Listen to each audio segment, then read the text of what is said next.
Sesungguhnya harta, dinar, dirham, uang di mana-mana selalu bikin hebat orang yang memilikinya. Coba lihat, orang yang punya duit sama yang enggak punya duit, jangan gaya hidupnya, gaya jalannya aja lain. Wahia lisanun liman arada fasahatan, wahia silahun liman arada qitala. Uang adalah senjata yang paling ampuh bagi orang yang mau pergi.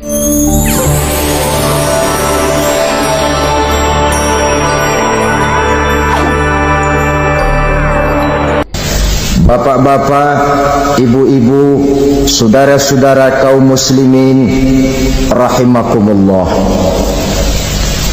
Murai di dahan dan kokok ayam di kandang, dunia ini penuh dengan berbagai macam kesibukan.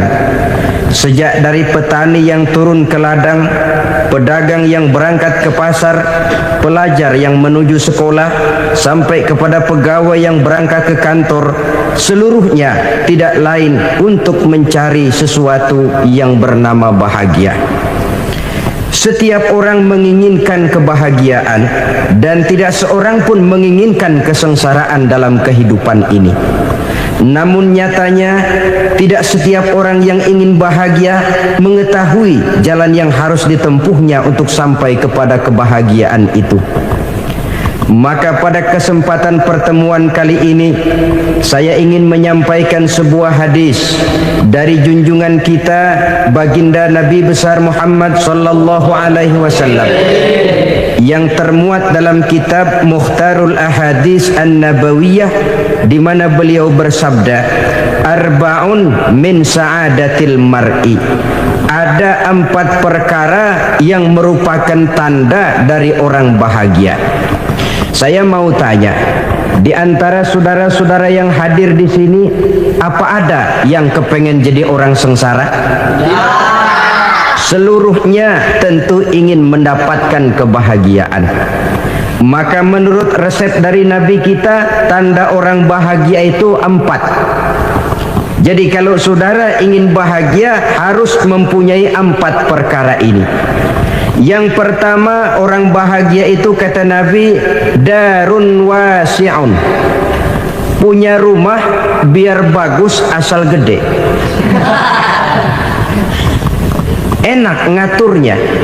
Daripada sudah punya rumah kecil, adanya di pinggir kali, gubuk, kalau hujan bocor, miring lagi, kiamat. Loh, kalau gitu Islam materialis dong. Hadis ini boleh diartikan dengan makna hakiki, arti yang sebenarnya. Boleh diartikan dengan makna majazi, arti kiasan. Kalau dia diartikan dengan arti kias, maka yang dimaksud darun wasi'un ay qalbun wasi'un. Rumah yang luas tidak lain daripada hati yang lapang.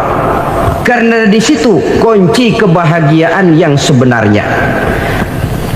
Walaupun kita cuma tinggal di petak berukuran 2 kali 3 meter, kalau hati kita luas-luas rasanya rumah itu. Tapi biar rumah kita halamannya saja puluhan ribu hektar, ada kolam renangnya, kamar tidurnya tidak lagi terhitung. Kalau hati yang menempati rumah itu sempit, maka akan terasa sempit jugalah rumah itu. Tempat bergantungnya tidak lain adalah hati. Marilah kita mencoba melihat berbagai pandangan orang tentang bahagia ini. Ada orang menyangka bahwa bahagia itu kalau dia mendapatkan harta yang sebanyak-banyaknya. Siapa yang banyak harta, dialah raja.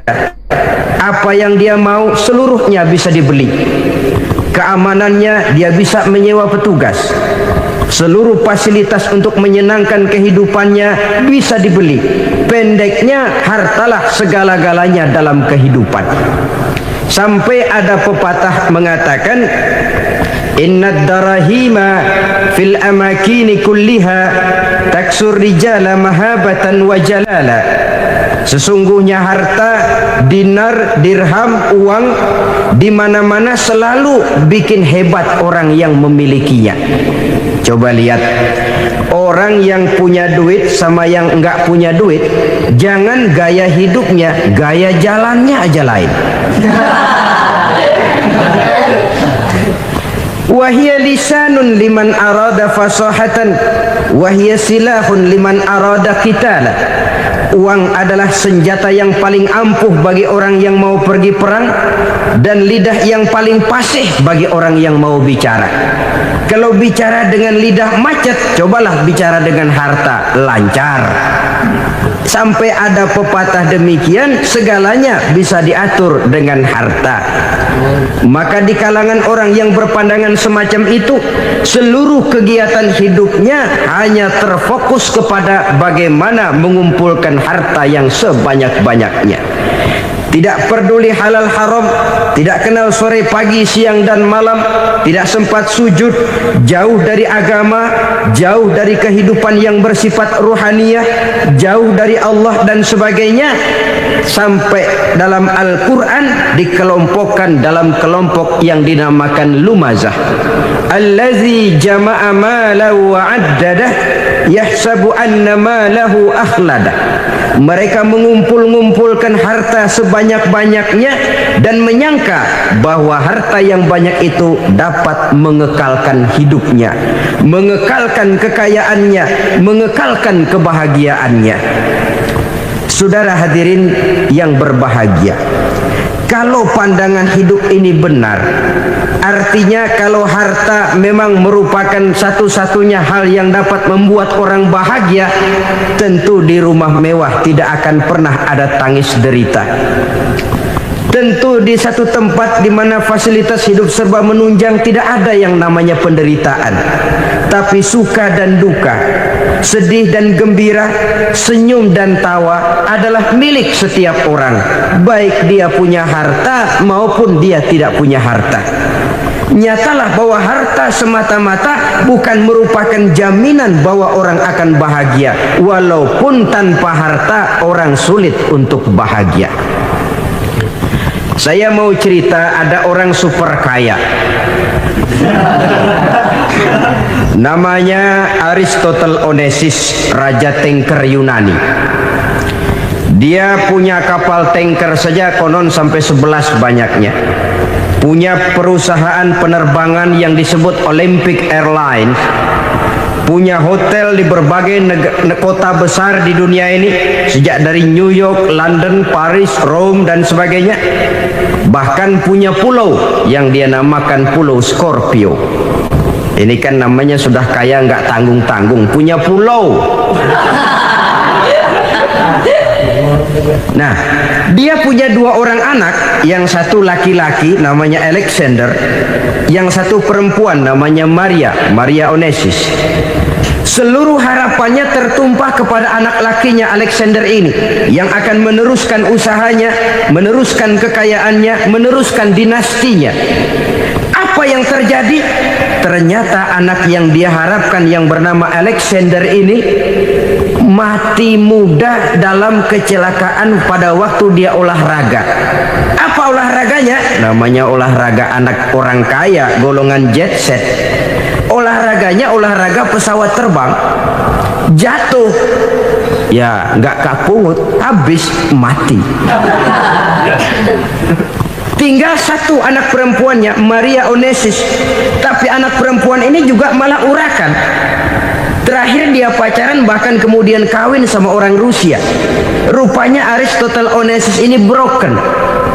Kekayaannya yang berlimpah ruah, perusahaannya yang begitu banyak, siapa yang akan meneruskan?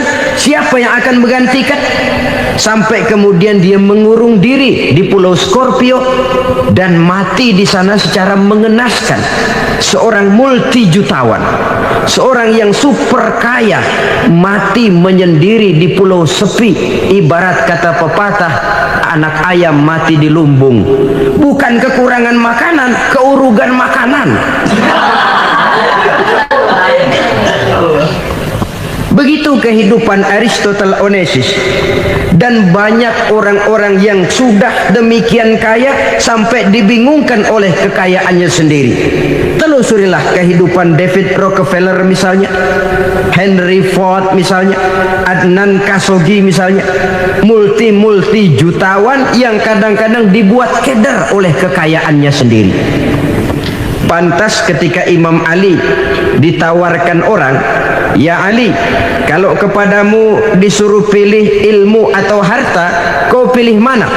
Ya jelas pilih ilmu dong. Kenapa? Pertama, ilmu kalau kita berikan kepada orang lain tambah.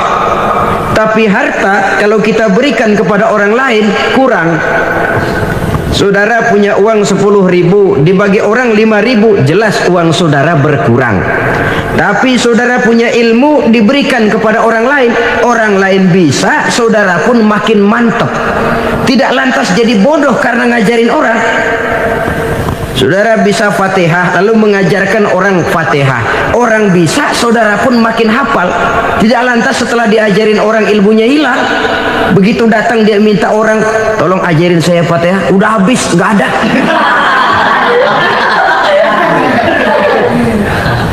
Yang kedua kata Imam Ali, ilmu menjaga kita. Kalau harta, kita yang harus jaga. Makin banyak ilmu, makin terpelihara diri seharusnya. Tetapi makin banyak harta, makin bingung kita jaganya. Sampai kadang-kadang kalau perlu seluruh keliling rumah dipasangi alarm. Belum cukup disewakan anjing besar-besar, pasang di depan pintu, awas anjing galak. Masih belum cukup juga, cari centeng tukang-tukang kepruk jaga rumah. Masih terasa belum aman, padahal rumahnya dikelilingi tembok besar. Di balik tembok ada pintu-pintunya tebal. Di balik pintu itu terbuka masuk kamar, kamar pun ada pintunya pun kuat. Masuk ke dalam kamar ada lemari, lemarinya pun pintunya kuat, dikunci, kuncinya pun kuat. Tapi tahap seluruhnya yang timbul cuma sekedar was-was saja. Kesimpulannya sekali lagi, tanpa harta orang memang sulit untuk bahagia. Tapi harta semata-mata tidak merupakan jaminan orang akan bahagia. Dengan hati yang luas, itu modal utama untuk mencapai kebahagiaan hidup. Orang yang hatinya luas, saudara-saudara, punya hati yang lapang, melihat kenyataan hidup ini, dia bersyukur senantiasa kepada Allah. Lantas tidak timbul hasud dan iri hatinya. Oleh karena itu jiwanya selalu lapang. Kalau tidak, cupik hati namanya, dangkal pandangan, tidak senang melihat orang lain dapat nikmat, dan itu sering dijadikan contoh. Kalau orang yang lapang dada, dia lihat tetangganya beli TV baru, dia berkata, "Alhamdulillah ya, tetangga kita beli TV, mudah-mudahan kita bisa ikut nonton." Lapang dadanya. Tapi orang yang sempit hati, lihat tetangga beli televisi, meriang. Enggak diapa-apain, meriang. Besoknya dengar tetangga beli motor, makin sakit, ke rumah sakit. Lalu di rumah sakit dengar tetangganya beli mobil, mati. Disiksa oleh perasaannya sendiri. Orang kalau hati sudah sempit dalam hidup, kemanapun dia pergi, sempit rasanya medan kehidupannya. Kemudian kita melihat juga ada orang yang menilai bahwa bahagia itu katanya kalau punya kedudukan yang tinggi, pangkat yang agung, wibawa yang besar. Mungkin betul, tapi mungkin juga tidak. Bergantung kepada hati orang yang punya pangkat itu. Sama dengan harta tadi. Harta akan membawa bahagia kalau dia jatuh ke tangan orang yang berhati lapang. Tapi harta akan jadi bencana kalau jatuh ke tangan hati orang yang sempit. Pangkat akan membawa bahaya kalau jatuh di tangan hati orang yang sempit. Lebih dari itu, kenyataan mengajarkan kepada kita bahwa ternyata pangkat dan jabatan tidak selamanya memberikan kebahagiaan dalam kehidupan. Bahkan resikonya kelewat besar.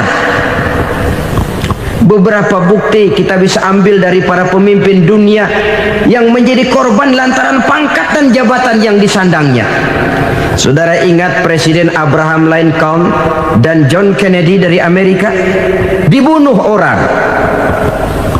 Park Chung-hee dari Korea Selatan, Ziaur Rahman dari Bangladesh, Anwar Sadat dari Mesir, terakhir Indira Gandhi dari India menjadi korban dari pangkat dan jabatan yang disandangnya dari orang-orang yang tidak senang dia memegang jabatan itu.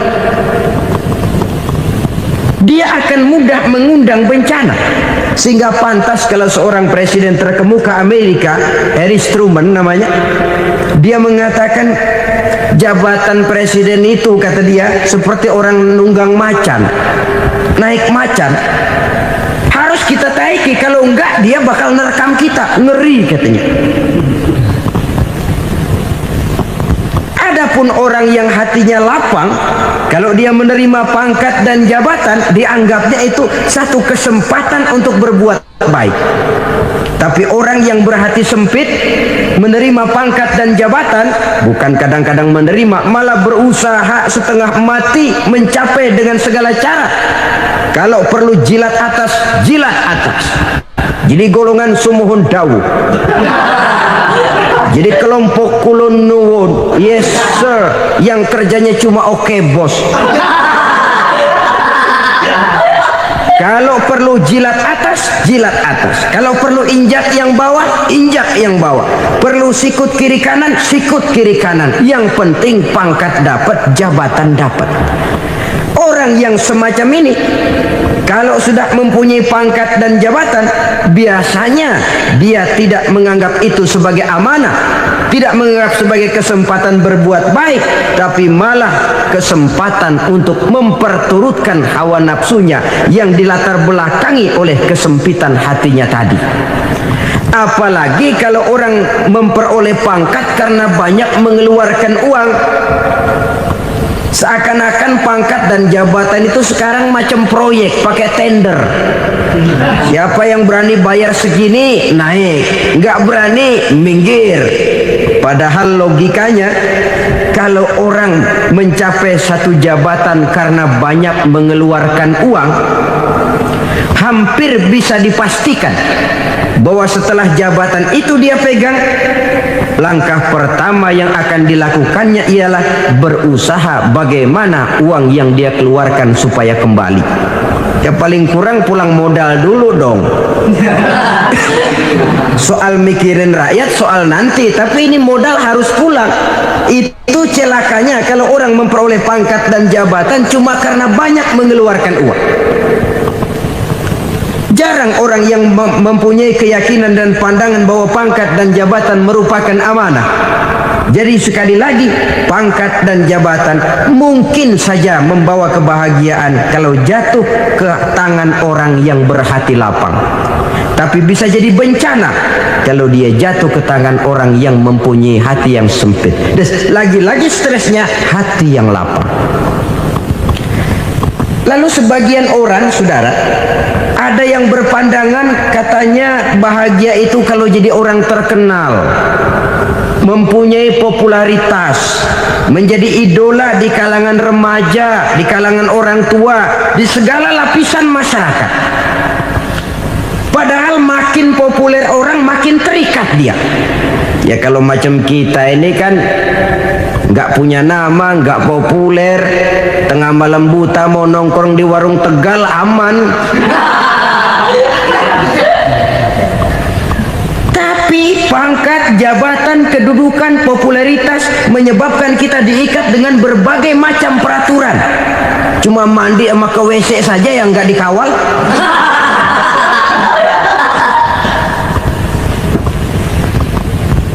Benarkah popularitas, ketenaran membawa kebahagiaan? Mungkin ya, tapi mungkin juga tidak. Kenapa? Banyak orang-orang populer yang mengakhiri hidupnya secara tragis. Kita ambil beberapa nama. Di Amerika tahun 60-an ada bintang seksi paling terkenal yang dijuluki seks bom, bom seks. Sampai sekarang jadi legenda, namanya Marilyn Monroe. Singkatan dobelnya itu inisialnya MM, Marilyn Monroe. Terkenal, top, sampai dia mati tahun 62. Namanya sekarang masih saja dibicarakan orang. Kenapa dia bunuh diri? Tidak punya hartakah dia? Banyak. Kurang populerkah dia? Seluruh dunia mengenalnya. Sejak rakyat kecil sampai pejabat tinggi dia punya hubungan. Kenapa? Jenuh. Dia terlahir dalam keadaan yatim. Setelah itu tidak lama dia berangkat remaja, ibunya meninggal, pindah dari wanita asuh ke wanita asuh sampai 12 orang ibu angkatnya. Dan kekecewaan yang paling parah, setiap laki-laki yang dekat dengannya hanya seperti kapal berlabuh, datang dan pergi silih berganti. Padahal dia merindukan seseorang yang bisa melindungi hidupnya. Dia rindukan itu dan dia tidak pernah menemukan. Itu yang akhirnya menyebabkan dia minum pil tidur kelewat dosis, minum obat tidur kebanyakan, ya tidur terus sampai sekarang.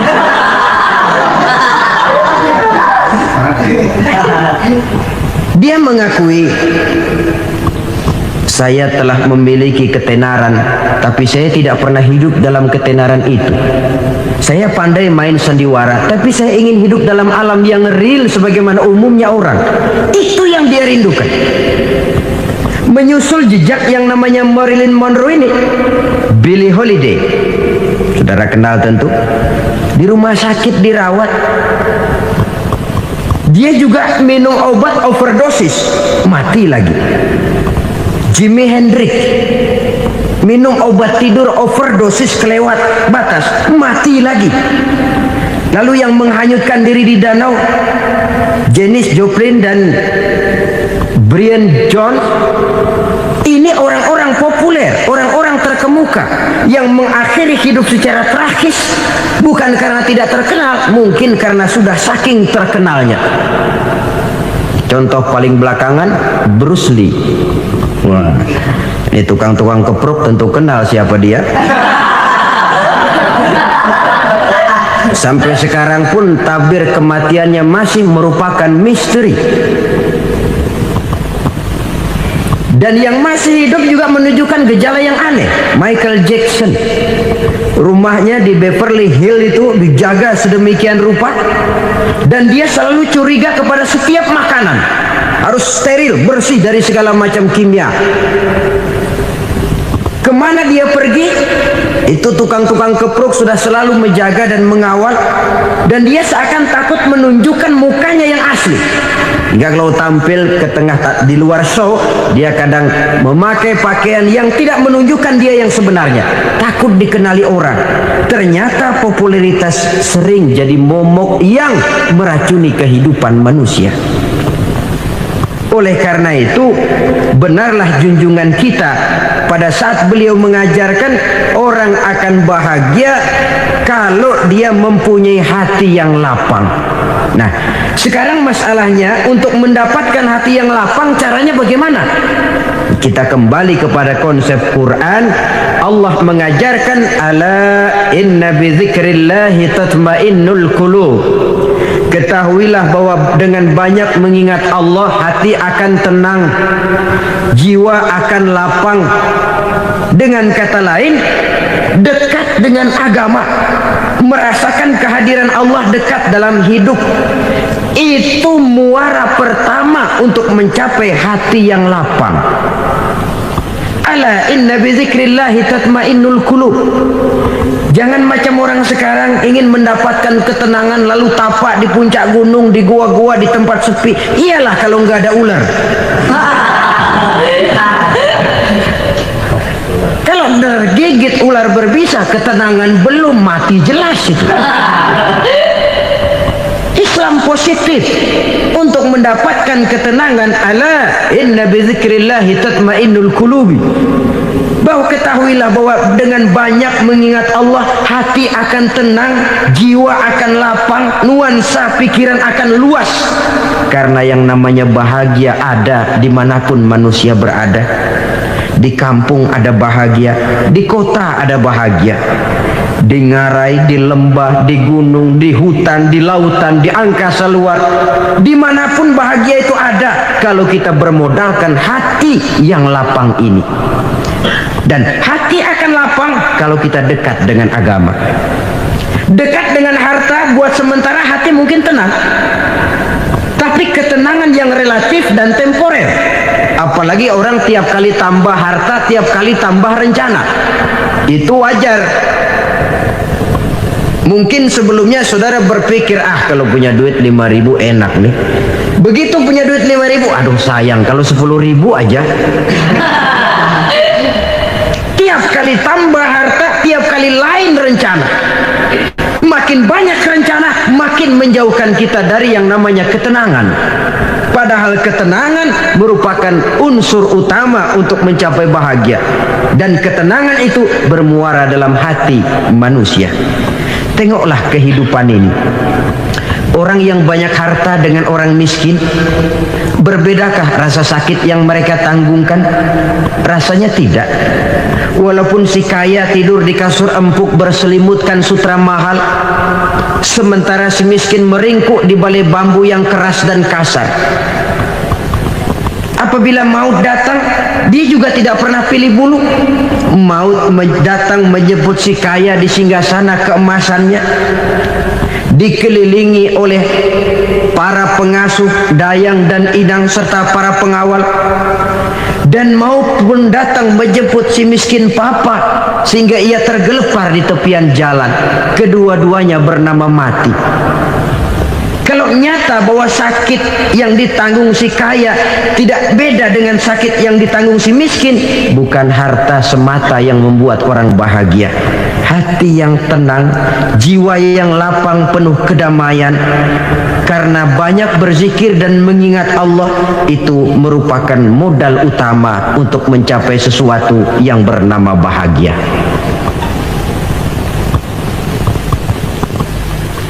Saudara hadirin yang saya hormati, inilah yang pertama dari 4 ciri yang digambarkan oleh Nabi tentang tanda-tanda orang bahagia.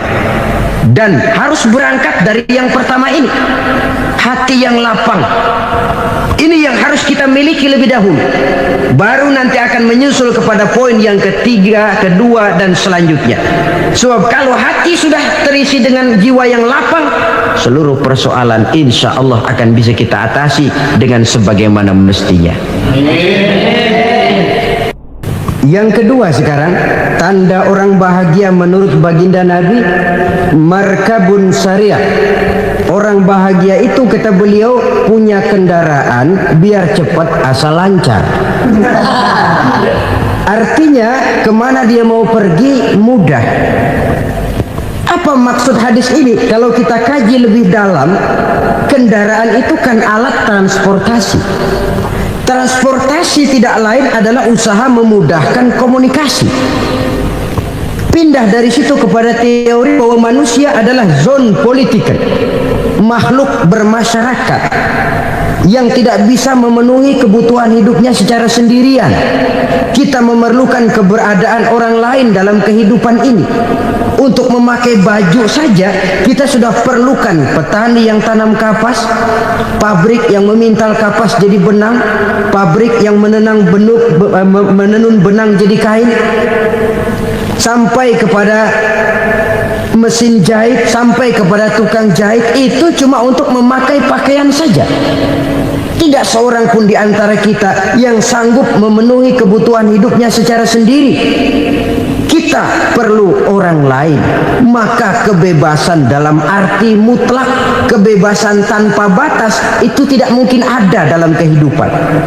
Karena kita mengadakan yang disebut interaksi sosial. Setiap kegiatan kita tentu melibatkan orang lain. Menurut kita barangkali kita bebas jalan di jalan raya semaunya, tapi orang lain berkendaraan pun merasa bahwa ini ada juga jalan haknya, dan begitu selanjutnya. Oleh karena itu, maksud dari kendaraan yang cepat ini adalah khulata'uhu ma'as solihin. Lingkungan pergaulannya terdiri dari orang-orang soleh. Pergaulannya luas. Kemana dia pergi ada temannya. Kesulitannya ada tempat dia cerita.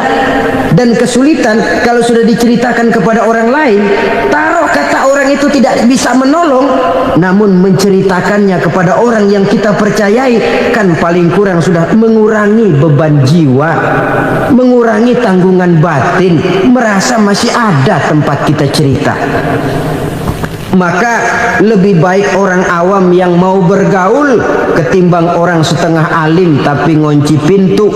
Sebab nantinya akan timbul sikap picik, cupik pandangan, dan tidak luas menghadapi kenyataan dalam kehidupan ini. Namun yang harus kita garis bawahi, pergaulan memang mesti luas. Namun jangan sekali-kali lupa bahwa pergaulan sangat besar pengaruhnya dalam ikut membentuk kepribadian manusia. Sehari-hari bisa kita bilang, kalau kita dekat sama tukang minyak wangi, sekalipun gak dibagi minyaknya, baunya tentu dapat. Betul? Tapi dekat sama tukang elas, walaupun gak kena apinya, asapnya mesti kena. Kalau Syauqi mengatakan lebih jelas lagi, man asyaral asrafa asa musarrafan wa muasyiral anzali ghairu musarrafin. Awalam taral jildal hakira muqabbalan bisagri lamma sara jildal mushaf. Siapa yang bergaul dengan orang mulia, dia bakal ikut menjadi mulia. Tapi siapa yang berteman dengan orang hina, dia tidak bakal ikut menjadi mulia. Tidakkah kau lihat, kata Syauqi, kulit kambing yang hina pun dicium orang ketika menjadi kantong Quran. Kulit kambing hina, kalau dia sendirian gak ada yang mau cium. Tapi begitu dia bergaul dengan Quran, menjadi kantong Quran, dipakein minyak wangi, ditaruh di tempat yang tinggi, mau diambil dicium dulu, dibawa dengan penuh hormat dan hati-hati. Kulit kambing yang hina lantaran berteman dengan Quran, numpang mujur. Tapi coba lihat kalau kulit kambing berteman dengan kayu, jadi beduk, habis. Zohor dikemplang, asar dipukul. Itu pun sedikit saja, cuma salah milih teman. Yang temannya Quran dihormati orang, yang temannya kayu lantaran jadi beduk, gelap-gelap subuh orang udah kemplangin.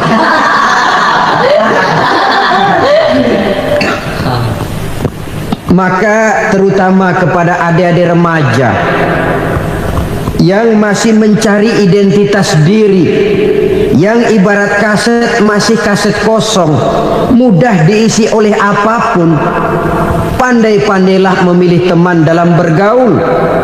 Karena banyak orang yang tadinya baik-baik, ketika terseret dalam pergaulan dengan orang yang tidak baik, kebaikannya menjadi lentur dan luntur. Tapi berapa banyak bajingan-bajingan tengik, orang-orang yang berlumur noda dan dosa, tiap hari melakukan maksiat, namun bergaul dengan orang yang baik-baik, pada akhirnya sedikit demi sedikit beringsut dan berangsur dia terbiasa mengikuti kebaikan-kebaikan. Saya tekankan ini kepada remaja karena mereka masih mencari identitas diri. Apa yang mereka lihat mereka mau, apa yang mereka dengar mereka ingin tahu. Coba lihat kehidupan remaja. Pulang nonton film Rambo, pengen jadi Rambo, gagah, maunya belekai melulu. Pulang nonton film Superman, pengen bisa terbang. Pulang nonton India, nyanyi melulu. Wajar, mereka masih mencari identitas diri. Saya ini sebenarnya siapa? Lingkungan, pergaulan akan membentuk itu. Karena itu pandai-pandailah bergaul, karena ia sangat besar pengaruhnya dalam ikut membentuk kepribadian manusia. Apalagi sifat yang jelek lebih cepat menularnya ketimbang sifat yang baik. Sifat yang baik, watak yang soleh itu lambat sekali untuk menular. Tapi yang tidak baik, kan prosesnya mah kalau remaja biasanya mula-mula dengar. Karena dengar lalu pengen tahu. Karena pengen tahu lalu ngeliatin. Begitu ngeliatin kan pengen nyobain. Setelah nyobain ketagihan. Nah, ini prosesnya. Yang namanya ganja, morfin, narkotik awalnya kan begitu. Mula-mula dengar katanya kalau sudah fly to the sky, sudah melayang ke langit katanya, disitulah puncak kebahagiaan. Mulanya cuma dengar. Karena dengar pengen tahu. Karena pengen tahu lalu ngeliat, kumpul sama orang yang suka ngeganja. Setelah ngeliat, nah pengen ngerasain. Begitu ngerasain enak juga, ketagihan. Kalau sudah ketagihan jadi penyakit kronis, bisa merembet kepada yang lain. Iya, kalau orang tuanya mampu untuk beli morfin, beli ganja. Kalau tidak kan pikirannya ngayap, jemuran siapa ya gue sahabat. Timbullah perbuatan-perbuatan negatif yang bermula dari salah pergaulan. Apalagi buat adik-adik remaja yang tinggal di kota-kota besar, yang pengaruh budaya, pengaruh kesenian, pengaruh struktur kehidupan yang nampak makin individualistis, di mana persaingan tajam, tensi ekonomi tinggi, orang mudah mengalami stres. Pandai-pandailah dalam bergaul, sekali lagi, karena ia sangat besar pengaruhnya dalam ikut membentuk kepribadian manusia. Orang bahagia punya kendaraan yang cepat, artinya punya pergaulan yang luas, dan lingkungan pergaulannya terdiri dari orang-orang yang soleh. Kemana dia pergi ada teman, kesulitannya ada tempat dia cerita. Tapi kalau sudah menyendiri, hidup sendiri, kesulitan dipikiri sendiri, bisa mati belum waktunya. Tidak ada tempat berbagi rasa, tidak ada tempat bercerita, tidak ada tempat mengurangi beban dalam kehidupan. Pantas betul kalau Islam sangat menggalakkan dan menganjurkan orang kalau sudah sampai waktunya itu untuk melangsungkan nikah. Kata Nabi, ya ma'syaras syabab man istata'a minkumul ba'at falyatazawwaj. Hai para pemuda, kalau sudah mampu memberi nafkah, kawinlah, nikahlah kamu. Kenapa? Sudah ada teman hidup, tempat berbagi rasa. Kesulitan kalau ada tempat cerita akan lebih ringan ketimbang kita telan sendiri, walaupun bobot kesulitannya sama beratnya. Saudara-saudara kaum muslimin rahimakumullah, inilah ciri yang kedua, punya kendaraan biar cepat asal lancar. Kemana kita mau pergi gampang. Dengan kata lain, setelah hati yang luas, pergaulan yang luas. Dua. Yang ketiga sekarang, tanda orang bahagia itu menurut Nabi, misbahun mudhi'un, punya lampu yang terang. Oh, itu enggak problem. Sekarang sudah zamannya listrik masuk desa, Pak. Lampu sudah terang semua. Betul, kalau itu yang dimaksud. Tapi tidak cuma itu. Karena lampu yang dimaksud di sini, lampu yang akan menerangi seluruh perjalanan hidup. Dan perjalanan hidup itu sudah dimulai sejak kita terlahir ke alam ini sampai masuk ke alam barzah, kumpul di padang mahsyar sampai ke akhirat. Lampu yang menerangi itu yang diperlukan. Kalau lampu, katakanlah yang paling top sekarang kan lampu jenis Mercury. Taruhlah itu di rumah kita, dia cuma menerangi rumah kita, menerangi hati pun tidak sanggup. Bila kita masuk ke alam barzah, alam kubur, sanggupkah si Mercury yang begitu terang menerangi alam barzah kita? Tidak sanggup lagi. Sanggupkah lampu yang ratusan watt, bahkan puluhan ribu watt menerangi kehidupan di padang mahsyar? Tidak akan sanggup lagi. Kalau demikian, yang dimaksud lampu yang terang di sini apa? Tidak lain amal soleh, kebajikan yang kita lakukan dalam hidup. Itu yang akan jadi lampu penerang. Di dunia nama kita akan terang, jasad kita boleh hancur terkubur tanah, tapi nama kita akan dikenang orang. Begitulah kalau orang meninggalkan kebajikan dalam hidup seperti sekarang. Ribuan orang tiap saat berziarah ke kubur Imam Syafi'i, ke kubur Imam Malik, ke kubur Imam Ghazali, ke kubur orang yang baik-baik, orang yang soleh-soleh. Kebajikannya yang ditinggalkan, yang mengukir namanya dengan tinta emas, sehingga saudara sudah terbaring di alam kubur. Orang lewat, Allah, ini kuburannya Fulan bin Fulan, dulu ini kebaikannya Masya Allah, saya ikut merasakan. Mari kita mampir sebentar, kita Fatihah, mohon disampaikan Allah pahalanya kepada almarhum. Al-Fatihah. Itu kalau orang baik-baik. Lalu saudara tanya, Pak, orang mati dikirimin Fatihah apa nyampe pahalanya? Saya jawab, kalau saudara nggak percaya, mati dulu dah. Nanti saya Fatihain, tungguin di sana. Umpama nggak sampai, balik lagi kemari. Sekarang ini kan maunya otak-otakan saja. Kalau nggak masuk otak, nggak percaya. Padahal alam gaib itu nggak bisa diotak-otakin. Sama saja dengan saudara pernah dengar cerita kapal tanpa emas tenggelam kan? Pernah nggak? Di mana? Malembo. Ya, di laut Masalembo. Begitu ketampo emas tenggelam, ratusan penumpang itu terjun ke laut, dipermainkan gelombang, berjuang menghadapi maut itu. Orang lagi timbul tenggelam di lautan, dihantam ombak, kita tengokin pakai helikopter. Pak, lagi timbul tenggelam ya? Iya, tolongin. Jangan khawatir Pak, nih saya kirim intan Pak, harganya 10 juta. Kira-kira orang yang timbul tenggelam di laut seneng nggak? Kan mahal toh intan 10 juta. Kenapa dia nggak senang? Karena intan 10 juta dalam kondisi seperti itu tidak sanggup menyelamatkan dia. Dia akan girang kalau dikirimin ban mobil bekas, dikirimin papan terentang atau bambu. Intan yang 10 juta dia nggak girang, ban mobil bekas yang 1000 perak tuh pegang, itu yang dia girang betul. Inilah sebabnya Nabi berkata, mal mayyitu fi qabrihi illa kal ghariqil mutaghawwis. Orang yang meninggal di alam kuburnya seperti orang timbul tenggelam di lautan. Yantaziru da'watan min ahli, menunggu doa dari keluarganya yang masih hidup. Duh, bapak saya sudah meninggal, saya sayang benar sama dia. Kirimin kulkas ke kuburannya Itu sama saja dengan tadi orang tenggelam di lautan dikirimi intan yang harganya 10 juta, tidak sampai. Begitulah kalau kebajikan yang kita tinggalkan dalam hidup, sudah mati pun kubur kita masih diziarahi orang.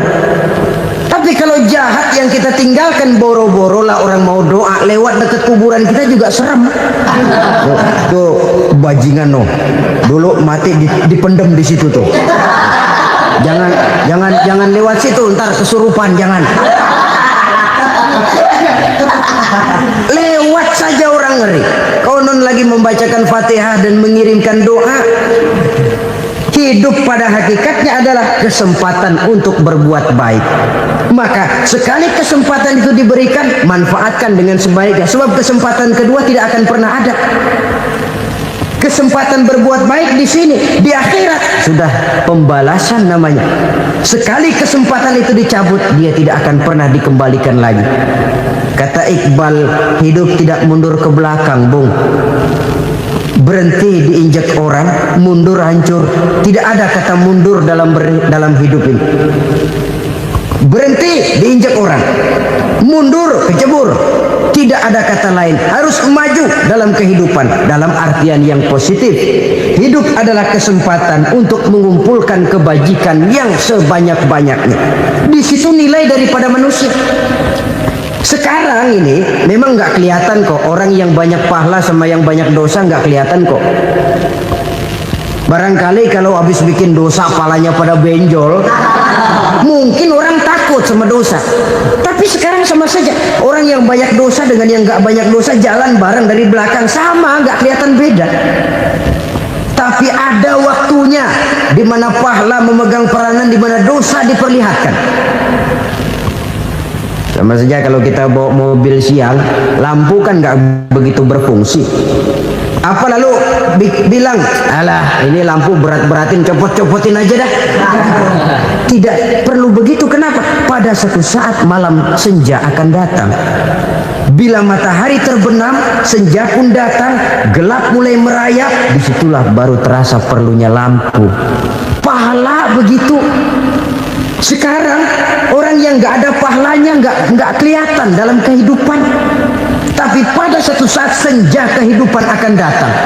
Ajal merenggut nyawa, malam merayap, dan hidup mulai diliputi kegelapan di alam barzah. Dikala itu kalau nggak punya lampu, alangkah malangnya kita. Sebab amal yang baik, kata Nabi, di alam barzah itu akan diciptakan menjadi perempuan yang cantik menemani kita. Amal yang jahat akan menjadi orang yang paling jelek nemenin kita. Sudah di tempat gelap yang nemenin jelek.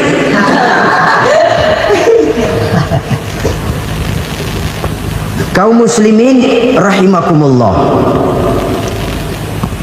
Kalau demikian masalahnya, tergantunglah kita pandai memanfaatkan waktu. Al-waktu kasayf, waktu itu cepat sekali. Yang namanya waktu itu tahu-tahu. Tahu-tahu udah tahun 87. Tahu-tahu udah begitu. Tahu-tahu yang kemarin anak-anak, sekarang udah pada punya anak. Tahu-tahu saja itu. Begitu cepat waktu berlalu. Kalau tidaklah pandai kita memanfaatkannya, akan rugi kita.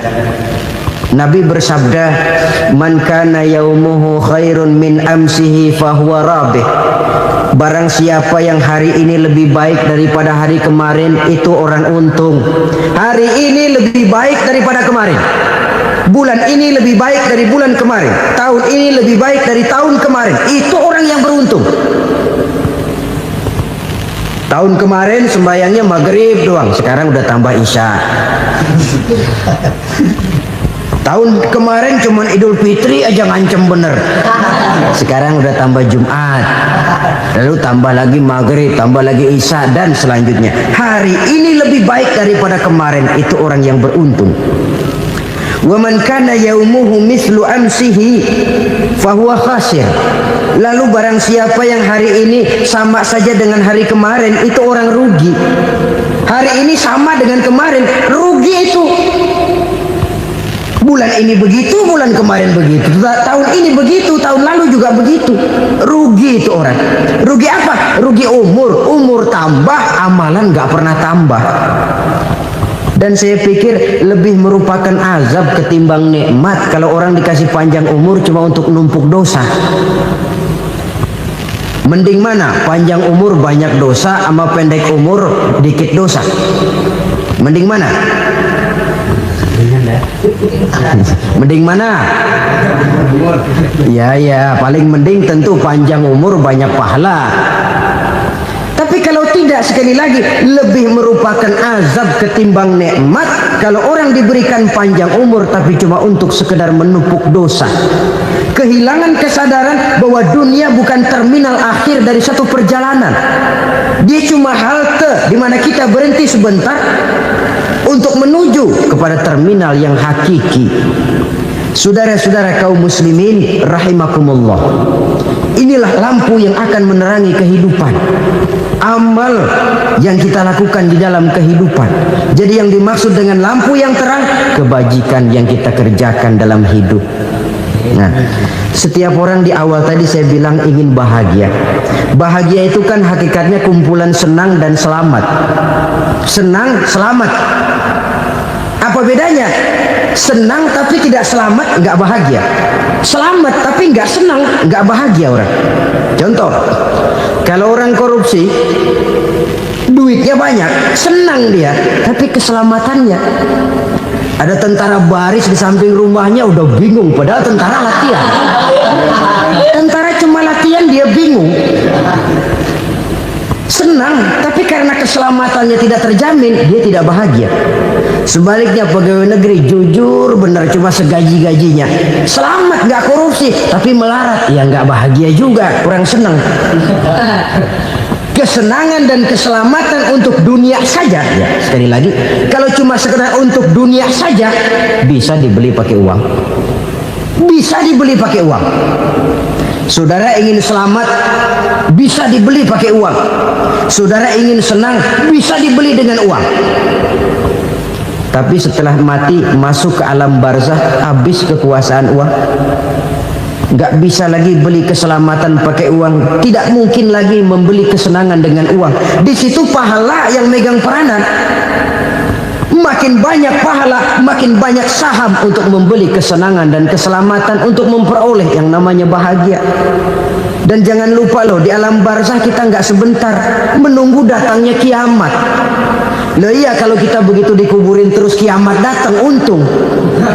Tapi kalau masih harus 1000, 2000, puluhan ribu tahun yang akan datang, dalam satu penantian yang begitu lama, tanpa saham untuk memperoleh kebahagiaan, satu kemalangan yang tidak ada pernah putus-putusnya. Janganlah tergelincir oleh kebahagiaan sebentar yang menipu dengan mengorbankan kebahagiaan hakiki yang berjangka panjang. Apa artinya senyum sejenak kalau harus ditebus dengan tangis seumur hidup? Biarlah kita minum jamu, pahit memang, getir memang, tapi kan besok badan sehat. Daripada sekarang minum sirup, manis memang, enak memang, tapi bibir pada jontor besok. Sirawan, batuk, nggak karu-karuan. Banyak orang tertipu oleh kesenangan yang sebentar. Padahal laisa kullu ma yalma'u zahaban. Belum tentu semua yang berkilat itu emas. Belum tentu semua yang gemerlap itu intan. Karena itu, marilah manfaatkan kesempatan yang diberikan Allah ini untuk mengumpulkan kebajikan yang sebanyak-banyaknya. Yang terakhir sekarang, yang keempat, tanda orang bahagia kata Nabi. Zaujatun salihah. Orang bahagia itu tanda yang keempat kata Nabi, punya istri biar cakep asal taat. Sudah surga itu sudah. Cakep taat. Istri kayak gitu, kalau belum mati jangan dikuburin dulu itu. Sudah cakep taat lagi. Tapi kadang-kadang enggak, udah jelek ngadat melulu. Apa yang mau dipilih? Sebab itu Quran mengatakan istri pakaian untuk suami, suami pakaian untuk istri. Kenapa suami istri diibaratkan pakaian? Alangkah tingginya gaya bahasa Quran ini. Suami istri teman hidup, hidup perjalanan panjang. Sejak kita dalam rahim sudah ada hidup kan di sini.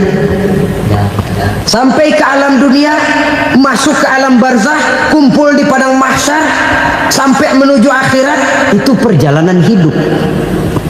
Carilah istri atau suami teman hidup yang membawa manfaat tidak hanya kehidupan di dunia ini, sampai di alam barzah, sampai di padang mahsyar.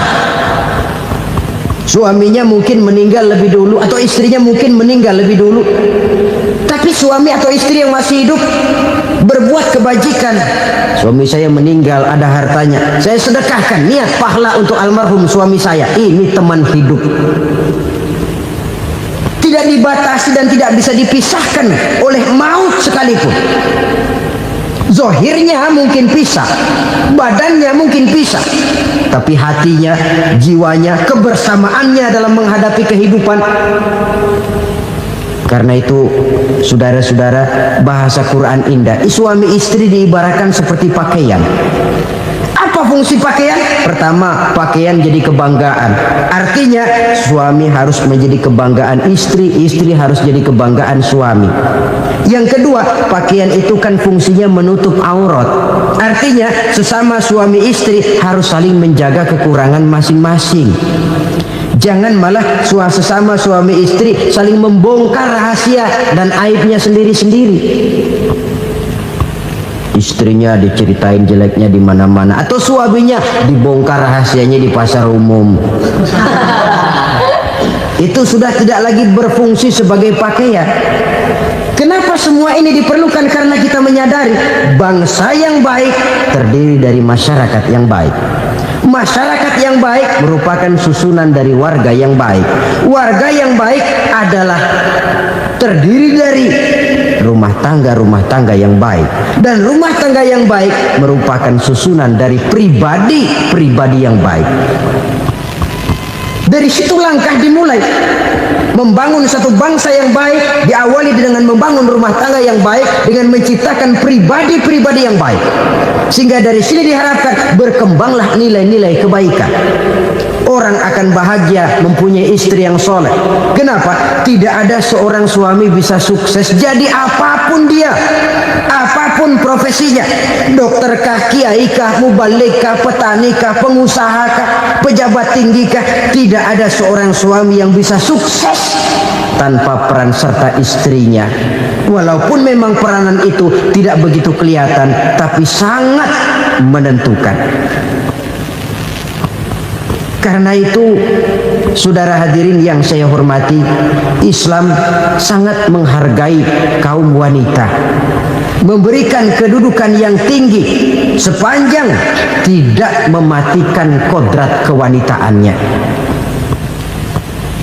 Nah, kalau sudah kesuksesan ini diawali dari rumah tangga, karier di masyarakat mudah untuk dikejar.